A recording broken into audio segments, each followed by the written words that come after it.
Nah, jadi kenapa kok kita nggak sakit ya? Ya, ini yang akan kami sampaikan topik ini pada siang hari ini. Slide berikutnya. Sebelum memulai, kami akan menyampaikan bahwa untuk presentasi ini kami tidak ada conflict of interest. Slide berikutnya, ya sebagai pendahuluan. Ya. Mikrobiota itu yang sedemikian banyak jumlahnya itu ternyata ada di dalam tubuh manusia. Ya, terutama yang paling banyak adalah pada saluran pencernaan. Mengapa demikian? Kita tahu bahwa setiap saat kita makan, kita minum, dan kita tahu pasti bahwa makanan yang kita makan itu tidak senantiasa steril. Begitu juga dengan minuman, ya. Mungkin ketika makan pakai sendok, sendoknya juga nggak selalu steril, gelasnya dan sebagainya. Juga bahan atau materi yang dimakan. Namun bagaimanapun juga, kok sehat ya? Kenapa kita ada bakteri di dalam tubuh kita tetapi kita tidak sakit? Oleh sebab itu, melihat bahwa potensi ada benefit begitu ya yang ada pada khususon mikrobiota ini akan sampai sekarang masih menjadi sumber penelitian. Slide berikutnya. Mari kita berbicara mikrobiota itu dengan definisi yang sama. Apa sih mikrobiota itu? Ya, dia itu sebetulnya berbahaya atau enggak? Karena kita berbicara mikrobiota dalam arti yang paling banyak di dalam tubuh kita adalah pada saluran pencernaan. Tidak menutup kemungkinan bahwa di saluran pernafasan juga ada, ya. Jadi ada entry-entry yang khusus seperti misalnya hidung, telinga, mulut, dan sebagainya. Dikatakan bahwa ternyata dari penelitian ada lebih dari sekian miliar bakteri yang ada di dalam tubuh kita. Ya, macam-macam diantaranya ada Clostridium, ada kemudian Bacteroides, Bifidobacterium, dan lain-lain. Dan ternyata tiap spesies itu di posisi tertentu itu juga berbeda-beda. Seperti misalnya, oh ini di kolon atau di usus besar, di usus halus, kok berbeda-beda. Nah, sebagai contoh pada gambar tersebut ada beberapa spesies, ada Escherichia coli, ya, kuman coli yang banyak menyebabkan diare misalnya, atau Enterobacteriaceae pada usus besar dan sebagainya. Jadi di sini kita berbicara mengenai suatu ekosistem biologis. Dia disebut biologis karena dia hidup dan dia ada di sistem imun kita. Dan karena kita senantiasa sehat, sementara fakta ada mikrobiota di sana, maka dibicarakan bahwa ini berarti berperan di sistem imun atau ketahanan kesehatan tubuh kita. Dari penelitian terbukti bahwa mereka berperan dalam memetabolisme fiber serat, bisa memproduksi vitamin, begitu juga dengan ada aksis-aksis tertentu untuk ketahanan komensal atau mukosa yang ada pada tubuh kita, atau contohnya gut-brain axis. Slide. Nah, kalau kita berbicara ini, ternyata bahwa mikrobiota yang ada di dalam tubuh kita ini banyak dipengaruhi oleh faktor-faktor. Jadi seperti misalnya semenjak kita berada di intrauterin, itu sudah ada preferensinya terhadap mikrobiota tersebut. Oleh sebab itu, dia akan sangat dipengaruhi oleh apa yang ada pada ibunya. Nah, ketika kemudian dia dilahirkan, proses persalinan pun dikatakan mempengaruhi jenis mikrobiota. Apakah itu persalinan dengan seksius cesarean atau dia normal per vaginal, itu ternyata berbeda. Belum lagi setelah dia dilahirkan, dia kemudian akan mendapatkan ASI. Nah, ini juga ada perubahan lagi, sehingga dalam arti kata sangat dinamis. Ya, paparan-paparan itu secara natural seiring dengan bertambahnya umur dari perjalanan hidup seseorang. Jadi mulai dari nutrisinya, ya, Apalagi kalau misalnya dia ada, misalnya suatu ketika ada kena penyakit tertentu, nah ini juga akan merubah ekosistem yang ada di mukosa kita, dalam hal ini adalah mukosa saluran cerna. Tidak menutup kemungkinan bahwa dipengaruhi pula oleh genetik dan juga tadi telah disebutkan oleh Prof mengenai umur. Jadi kok seiring bertambahnya umur ternyata pola dari mikrobiota itu kok berbeda-beda. Bahkan untuk tempat yang satu dan yang lainnya juga berbeda. Slide berikutnya. Nah ini adalah sebagai contoh saja. Sebagai contoh, kalau seseorang sakit kemudian mendapatkan antibiotika, ini sering ya dalam kehidupan kita sehari-hari. Kalau penggunaan antibiotika itu tidak rasional, maka yang terjadi adalah mikrobiota yang ada di dalam tubuh kita itu yang seharusnya dia bersifat balance itu menjadi terganggu karena banyak yang kemudian mati ya. Maka ketika kemudian bakteri yang jahat yang masuk dalam tubuh kita itu berada di situ, dia akan lebih dominan. Akibatnya kita akan menjadi sakit. Sakitnya bentuk yang lain lagi nih padahal karena paparan antibiotika. Nah ini nanti banyak mengganggu saluran pencernaan, dalam hal ini metabolisme makanan, atau mungkin dia menyebabkan diare atau kembung-kembung dan sebagainya. Ini adalah contoh pada penggunaan sehari-hari, penggunaan antibiotik yang irasional misalnya. Ketika kita berhadapan dengan penyakit saluran cerna misalnya, yang suka ada peradangan-peradangan dan sebagainya, maka mukosa usus itu menjadi tidak rapat selnya. Akan ada risiko kebocoran, tanda petik kebocoran mikro ceritanya ya. Nah ini gangguan daripada komposisi mikrobiota yang ada di saluran cerna ini juga akan mempengaruhi outcome dari penyakitnya. Slide berikutnya. Kemudian kalau di sehari-hari kita kan kenal ya, ada prebiotik, ada probiotik. Kalau keduanya itu dicampur menjadi satu namanya simbiotik. Apa perbedaan di antara keduanya? Jadi gampangnya adalah prebiotik itu adalah istilahnya apa ya, sumber makanannya mikrobiota yang ada di usus tadi. Jadi dia merupakan suatu komponen makanan yang tidak mudah dicerna. Yang tidak mudah dicerna dalam hal ini artinya sebetulnya dia adalah gunanya untuk pertumbuhan dari mikrobiota yang aman atau untuk mikrobiota yang CS dengan tubuh kita atau yang bersifat baik terhadap tubuh kita. Contoh sehari-hari adalah ini sebenarnya makanan luar yang banyak ya. Contohnya adalah kimchi, makanan Korea itu ya, makanan-makanan fermentasi, atau misalnya miso ini. Kalau miso ini makanan yang paling banyak kita pakai itu kalau apa? Jepang ini, ya itu. Atau tempe, kita juga punya kok tempe. Kalau di luar negeri barat atau apa kita kenal yang namanya acar pickles dan sebagainya. Kita tidak biasa menggunakan pickles ya, tapi kalau mungkin makanan-makanan fast food itu ada yang pakai pickles ceritanya, istilahnya pickles gitu. Tapi sebenarnya itu kan acar gitu ya.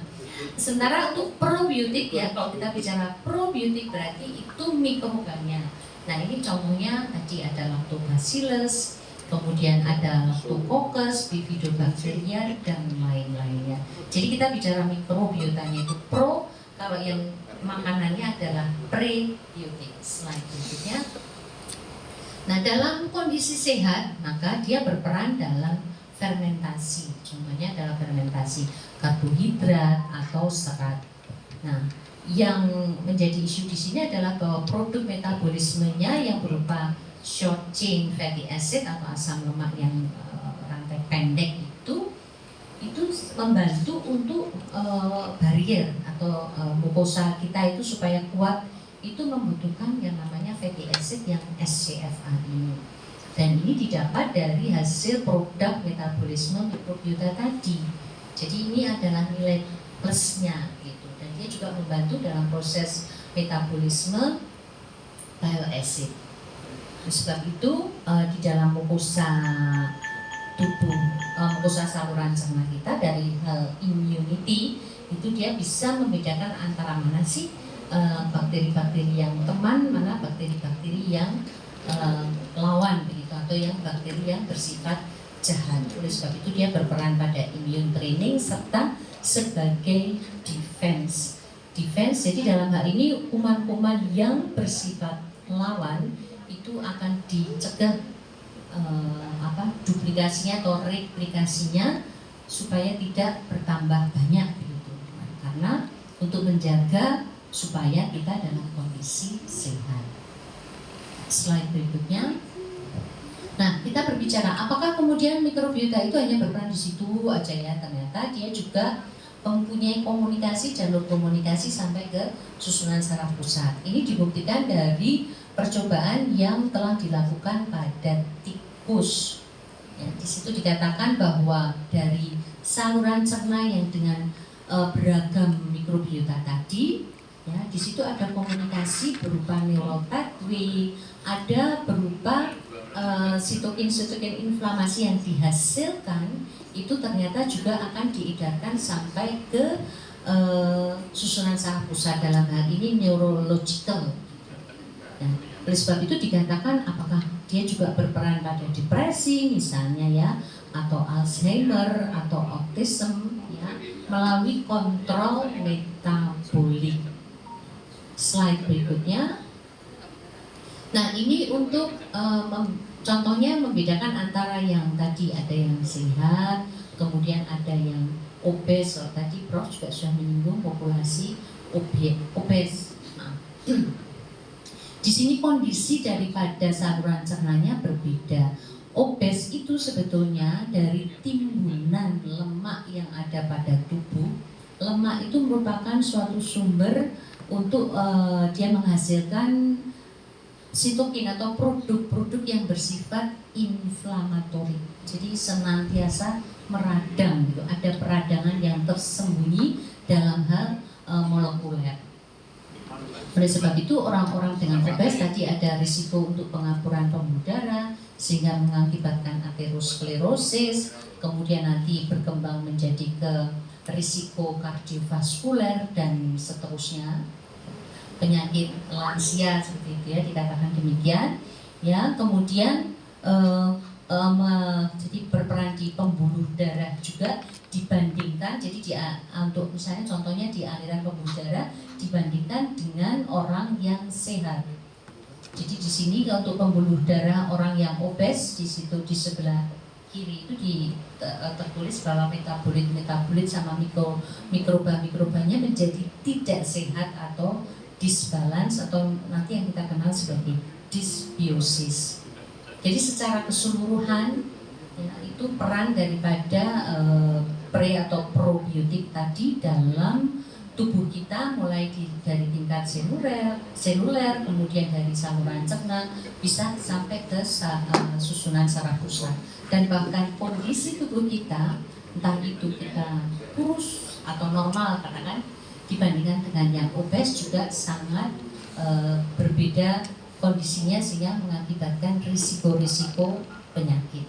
Slide berikutnya. Nah, ini karena kami juga berada di bidang studi alergi, maka saya akan menjelaskan mungkin dari bidang alergi.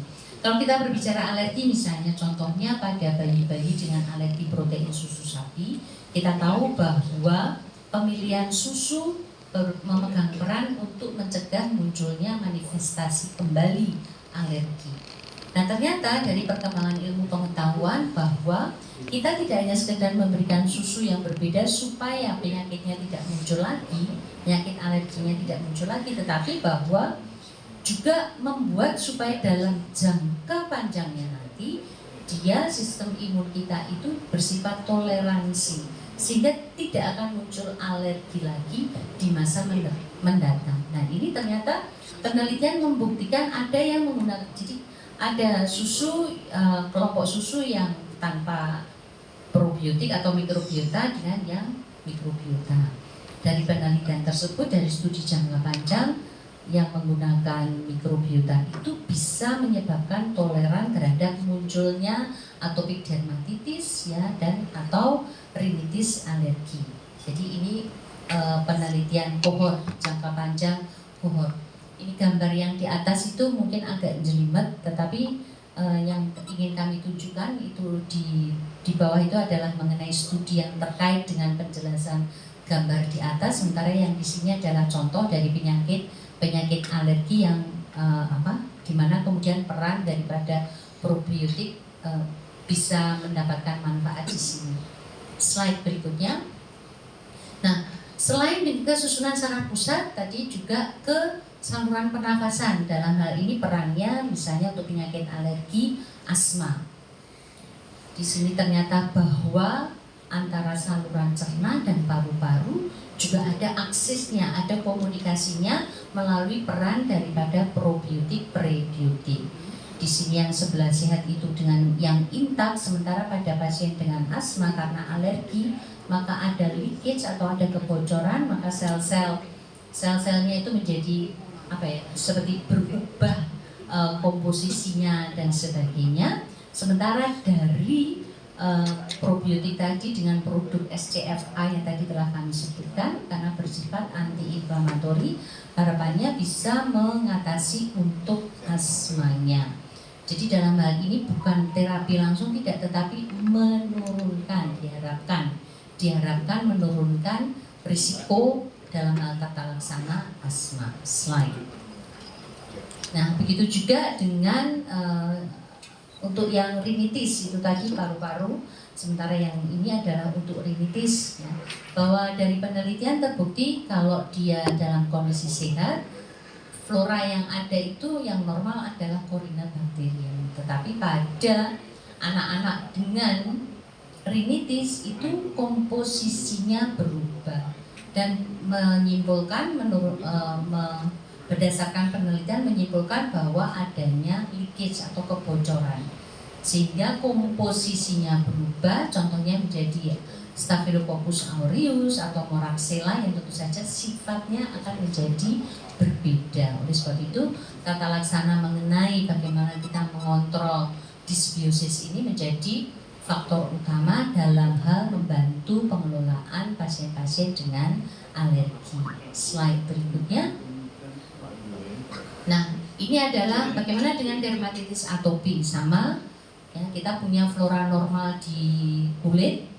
Kalau pada kondisi dermatitis atopi yang sering gatal, kemudian bersisik, merah dan sebagainya itu, maka di situ akan secara mikroskopis sel kulitnya menjadi terbuka ya, sehingga akan ada perpindahan atau perubahan flora normal. Dan perubahan flora normal ini dengan sifatnya yang berbeda akan membuat atau memperburuk kondisi atopik dermatitis karena adanya fenomena gatal garuk dan sebagainya.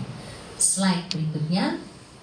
Nah, oleh sebab itu dari tadi yang telah kami sampaikan, maka sebetulnya dengan memahami ini harapannya bahwa kita selain aspek medikamentosa menyembuhkan sakit begitu ya, tetapi bahwa kita perlu memikirkan mungkin untuk preserve, menjaga atau misalnya membuat imbang begitu ya dalam tata laksana penyakit ini perlu dipertimbangkan karena adanya fakta-fakta perubahan mikrobiota pada kondisi alergi makanan seperti tadi yang telah sampaikan, begitu juga dengan asma atau pada eksema.